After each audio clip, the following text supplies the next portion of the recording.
కల్వకుంట్ల కవిత గారు పదే పదే కాంగ్రెస్ తల్లి అని చెప్పి తెలంగాణ తల్లి విగ్రహాన్ని ప్రతిరోజు అవమానిస్తూ ఉంది.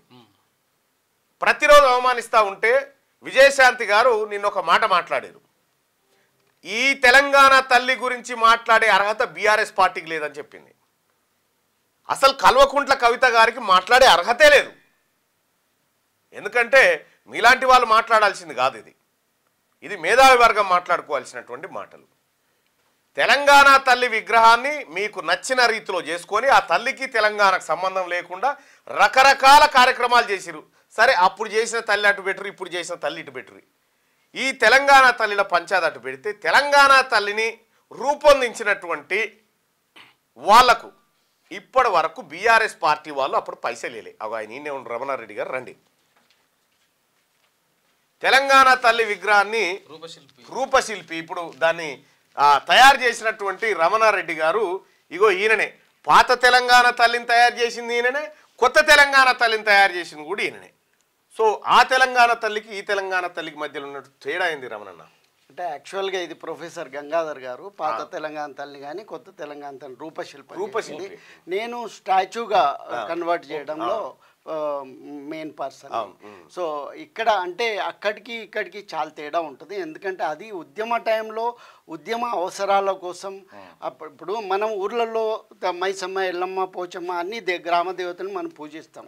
ఏదన్నా మనకు ఆకాంక్ష ఉన్నప్పుడు, కోరిక ఉన్నప్పుడు అమ్మ మీరు ఆశీర్వదించండి అని అనుకుంటాం. ఆ రకంగా మనం ఒక తెలంగాణ తల్లి దేవతామూర్తిలా మనం పెట్టుకోవడం ద్వారా ఆ తల్లి మనకు వస్తుంది. అట్లా మబ్బుల్ని కదా మనం పూజిస్తాం వర్షం కోసం లాగా. సో తెలంగాణ తల్లి మనకి ఆవహిస్తుంది, మనకు వస్తుంది అనే ఉద్దేశంతో ఆ దేవతామూర్తిని తయారు చేయడం జరిగింది. కానీ ఇప్పుడున్నటువంటి తెలంగాణ ఆవిష్కరించబడింది. సో ఇది ముఖ్యంగా మన గౌరవ ముఖ్యమంత్రి రేవంత్ రెడ్డి గారి ఆలోచనల మేరకు ఇది ప్రజాప్రభుత్వం కాబట్టి ఇది ప్రజలకి ఈజీగా అర్థమయ్యే విధంగా, ప్రజలకి దగ్గరగా ఓన్ చేసుకునే విధంగా మన ఇంట్లో మన తల్లిలా ఉండాలనేది సో ఆయన భావన కాబట్టి ఆ భావన నుంచి ఈ ఆకారం అనేది ఇచ్చింది.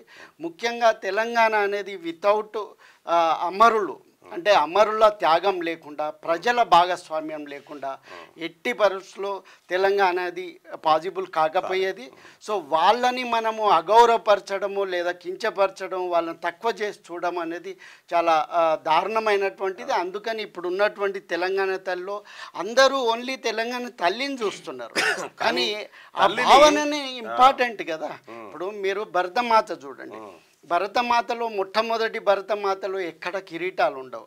ఆమె 4 చేతులతోటి ఒక అంటే అగ్రికల్చర్ని బేసిక్ నీడ్స్ అంటే మనకు బట్ట, ఒక తెల్ల బట్ట ఉంటుంది ఆమె చేతిలో. సో ఆ తర్వాత మనకి రవివర్మ గారు చేసినటువంటి మోడిఫికేషన్, ఆయన అన్నీ కూడా కొంచెం యూరోపియన్ స్టైల్లో మాడిఫై చేసి దేవతామూర్తి లాగా చిత్రీకరించాడు. దానికి ఏమి అథెంటిసిటీ లేదు ఈ రోజు వరకు కూడా. భరతమాతకి ఏ కాన్స్టిట్యూషన్లో రాసలేదు. కానీ గౌరవ ముఖ్యమంత్రి గారు రేవంత్ రెడ్డి గారి ఆలోచనల మేరకు తెలంగాణ ఉద్యమం నుంచి ఆవిష్కరించబడినటువంటి తెలంగాణ తల్లి అది మన ఇంట్లో తల్లిలా ఉండాలి. ఆమె అన్నీ మేళవించినటువంటి తల్లి, అందులో బతుకమ్మ, బోనాలు, సంస్కృతులు, భాషలు అన్నీ ఉన్నటువంటి తెలంగాణ తల్లి కాబట్టి ఆమెను మళ్ళీ ఒక్కొక్క పండుగని ఒక్కో రకంగా మనం ఇప్పుడు కొరడా చేతిలో పెడతాం బోనాలకి, లేదా బతుకమ్మ చేతిలో పెడతాం, అవన్నీ సూటబుల్ కాదు. మేము ఆర్టిస్టులం. సో ఆయన ఆలోచన చెప్పినప్పుడు దాన్ని ఏ రకంగా మేము సింప్లిఫై చేయాలి, అందరికీ అర్థమయ్యే విధంగా ఉండాలి, ఆ రకంగా మేము దాన్ని రూపుదిద్దడం జరిగింది. సో అప్పటికి ఇప్పటికీ అసలు ఆ మీనింగ్ కానీ, పీరియడ్ కానీ, దాంట్లో ఉన్నటువంటి పరిస్థితులు కానీ, అవసరాలు కానీ చాలా డిఫరెంట్. సో నిజంగా ఒకవేళ పాత ప్రభుత్వం దానికి ఒక శాంక్టిటీ, లీగల్ శాంక్టిటీ తెచ్చి ఉండి ఉంటే, ఒక జీవో తెచ్చి ఉండి ఉంటే డెఫినెట్లీ ఈ ఆలోచన రాకపోయేదని నేను అనుకుంటున్నా. కానీ ఇప్పుడు దాంతో ఇప్పుడు ఒక అవకాశం వచ్చింది. సో దాన్ని సరిదిద్దుకోవాలి. ఇప్పుడు మీరు చూడండి భరతమాతను కూడా ఎన్ని రకాలుగా. రమణన్న మీరు ఒకటి అర్థం చేసుకురా, బీఆర్ఎస్ పార్టీ వాళ్ళు చాలా సార్లు బాపు తెలంగాణ, బాపు బాపు అంటారు. తెలంగాణకి ఈమె తల్లి అయితే ఆయన బాపుని చేసిరు. మీరు ఒకటి వాళ్ళ మైండ్ సెట్ అర్థం చేసుకోరు.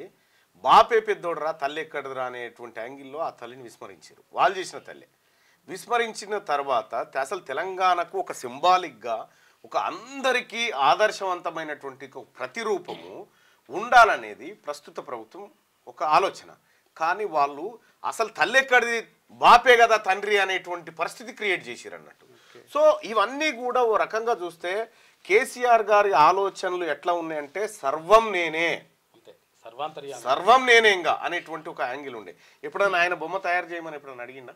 లేదు, నేను అంటే నాకు అంత టైం కూడా లేకపోయేది. ముఖ్యంగా ఏంటంటే నేను నా పని చేస్తూ ఎప్పుడైనా ఇప్పుడు ఉద్యమ టైంలో కూడా నేను పూర్తిగా డెడికేటెడ్గా తెలంగాణ కోసం పనిచేయడం జరిగింది. నేను యాక్చువల్గా జర్మనీలో ఉండేవాడిని, కానీ 2009 నుంచి నేను పూర్తిగా ఇండియాలో ఉన్నా. సో ఆ టైంలో విస్తృతంగా తిరగడం జరిగింది. ఈవెన్ బీఆర్ఎస్కి కూడా, అంటే అప్పుడు టీఆర్ఎస్ వాళ్ళ 10 years లోగో కావచ్చు, లేకపోతే 13 years లోగో కావచ్చు, బ్యాక్ డ్రాప్స్ కావచ్చు, ఎక్కడ నేను ₹1 ఆశించకుండా నా సొంత డబ్బులతోటి నా సొంత పెట్రోల్ పోసుకొని నా కారులో నేను తిరిగిన ఉద్యమంలో భాగస్వామ్యమైన రమణారెడ్డి పైసల కోసం నందిని సిద్ధారెడ్డి గారు అంటున్నారు కదా.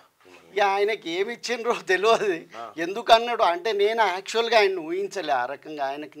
ఆయన మీద నాకు చాలా పెద్ద గౌరవం ఉంది. అది నేను చిన్నప్పటి నుంచి ఆయన డెఫినెట్లీ ఉంది. అంటే ఆయనతోటి ఎవరన్నా అనిపించుంటారేమో, మరి అంత ప్రెషర్ ఎందుకు వచ్చిందో నాకు అర్థమైతే లేదు. ఆయన క్యారెక్టర్ అయితే చాలా మంచివాడు, మంచి కవి, గొప్ప మేధావి. కానీ ఒక్కోసారి మరి ఎందుకు ఈ మూమెంట్లో ఆ ట్విస్ట్, ఎంత ప్రెషర్ ఉంటే ఆ ట్విస్ట్ వచ్చిందో నాకు అర్థమైతే లేదు. ఎవరు పెట్టుంటారు ప్రెషర్? ఇక ఇప్పుడు ఆయన ఉండే ఊరు, ఆ చుట్టుపక్కల ఉండే ఆయన చుట్టూ తిరిగే వాళ్ళు ఉంటారు కదా. సో డెఫినెట్లీ ఆ ప్రెషర్ ఆయన ఎప్పుడు రెగ్యులర్గా, ఇప్పుడు ఒకప్పుడు ఆయన మంచి అభ్యుదయ భావాలతోటి మంజీరా రచయితల సంఘం అని ప్రారంభించారు. సో మంచి మంచి రైటర్స్, పోయెట్స్ అందులో ఉన్నారు, ఇప్పటికీ అద్భుతంగా ఉన్నది. కానీ ఆ ఇంజన్ కొంచెం రాంగ్ రూట్లో పోతుంది. ఇంజన్ రాంగ్ రూట్లో ఉంది. సో పాత విగ్రహం తయారు చేసినప్పుడు దానికి ఎంత ఖర్చు అయింది, కేసీఆర్ అండ్ అప్పటి ప్రభుత్వం ఎంత ఇచ్చింది? అంటే అది యాక్చువల్గా నాకు తెలియదు, అప్పుడు నేను పెద్దగా ఇన్వాల్వ్ కాలేదు. కానీ అందరూ ఒక సమూహంగా చేసి ఒక చిన్న బొమ్మలే పెట్టుకున్నారు, అన్ని ఫైబర్ గ్లాసు, సిమెంటు. సో ఈ రకంగా అందులో పసునూరు దయాకర్ కూడా ఆ డిజైన్ కన్ఫామ్ అయిన తర్వాత ఆయన కూడా కొన్ని శిల్పాలు చేయడం జరిగింది. ఇట్లా రకరకాల వ్యక్తుల ఇన్వాల్వ్మెంట్ తోటి అదొక మూమెంట్ అవసరం. సో కాబట్టి అక్కడ ఫైనాన్షియల్ అది బ్రాంజ్లో చేయాలి లేకుంటే గొప్పగా చేయాలి అనేది లేదు. అక్కడ మన ఐడెంటిటీని క్రియేట్ చేసుకోవాలి. నేనేమంటున్నా, గతంలో మీరు చేసిన పనికి వాళ్ళు డబ్బులు చెల్లించారా? లేదు, అది అప్పుడు తెలంగాణ తల్లికి అది ఓన్లీ మూమెంట్. కానీ నాకు డబ్బులు చెల్లించింది మొదటి శకటం. తెలంగాణ వచ్చిన తర్వాత మొట్టమొదటి శకటాన్ని ఢిల్లీలో మనం ప్రజెంట్ చేసినాము. అది బోనాలు థీమ్ మీద. అది ఆంధ్రప్రదేశ్ని సెలెక్ట్ చేసుకొని తెలంగాణని అవాయిడ్ చేశారు. సో అది ముందు ఆ కమిటీ అనేది అప్రూవ్ చేసింది, కానీ అందులో ఉండే ఒక పెద్ద ఆఫీసర్ ఎవరో ఆంధ్ర ప్రాంతం అతను, ఆయన దాన్ని రిజెక్ట్ చేసిండు. నేను హైకోర్టుకు నా సొంత డబ్బులతోటి ₹1,00,000 ఖర్చు పెట్టి ఢిల్లీ చుట్టూ తిరిగి పరేకర్ గారి నుంచి, దత్తాత్రేయ గారి నుంచి లెటర్స్ తీసుకొని ప్రభుత్వానికి సమర్పించి, ఈవెన్ అప్పటి ముఖ్యమంత్రి గారి నుంచి కూడా ఒక లెటర్ తీసుకున్న మన తెలంగాణ. సో చివరికి కోర్టులో కూడా ఒక తల్లికి 28 మంది పిల్లలు ఉన్నప్పటికీ 29వ పిల్లోడు పాప పుట్టినప్పుడు డెఫినెట్లీ అందరికీ మనం పరిచయం చేస్తాం. సో అది మరి అక్కడ జరగలేదు. మన భరతమాత నూతన బిడ్డగా అప్పట్లో కేసీఆర్ గారు పట్టించుకోలేదు, అది ఒక లెటర్ మాత్రం ఇచ్చారు. ప్రేమ. సో ఆ రకంగా దాన్ని సాధించుకొని వస్తే ఇక్కడికి వచ్చేసరికి ఆంధ్ర అతనికి కాంట్రాక్ట్ ఇచ్చారు. నా దగ్గర అన్ని లెటర్లు. అది కేసీఆర్ గారి కథ. మీరు తెలంగాణ గురించి, మీరు తెలంగాణ తల్లి గురించి, తెలంగాణ అస్తిత్వం గురించి బీఆర్ఎస్ పార్టీ నాయకులు మాట్లాడితే ఎట్లుంటుందంటే, ఇగో అనుభవజ్ఞుడు అప్పట్లో కలిసి పనిచేసినటువంటి రమణారెడ్డి గారే చెప్తా ఉన్నాడు, కేసీఆర్ గారు తెలంగాణ శకటానికి ఆంధ్ర వాళ్ళకి కాంట్రాక్ట్ ఇచ్చిండట. ఈ అమరవీరుల ఇది ఉందిగా, అమరజ్యోతి కూడా కాంట్రాక్ట్ ఎవరికి ఇచ్చిండు? ఇంకా అది పొద్దుటూరు కాంట్రాక్టర్ ఇక గట్ల ఉంటుంది మన కేసీఆర్ గారి కాదు, అది సీనే అండ్. అవును. అయితే ఇప్పుడు అక్కడ కూడా నాకు 40% వచ్చింది, కాంట్రాక్టర్కి 98% పోయింది. సో నేను 7 ఏళ్ల కింద పని మొదలు పెడితే నాకు ఇంతవరకు 40%. చాలా కిటుకులు ఉన్నాయి దానికి. సో ఇప్పటి వరకు నాకు దాని పేమెంట్ రాలేదా? అది కథ. రమణారెడ్డి గారితో పూర్తి ఇంటర్వ్యూ సుదర్శన్ అన్న అందిస్తారు మళ్ళీ అయిపోయిన తర్వాత. సో మనం మార్నింగ్ న్యూస్ లోకి వెళ్దాం. థ్యాంక్ యూ సో మచ్ అన్న మార్నింగ్ న్యూస్ లో పాల్గొన్నందుకు.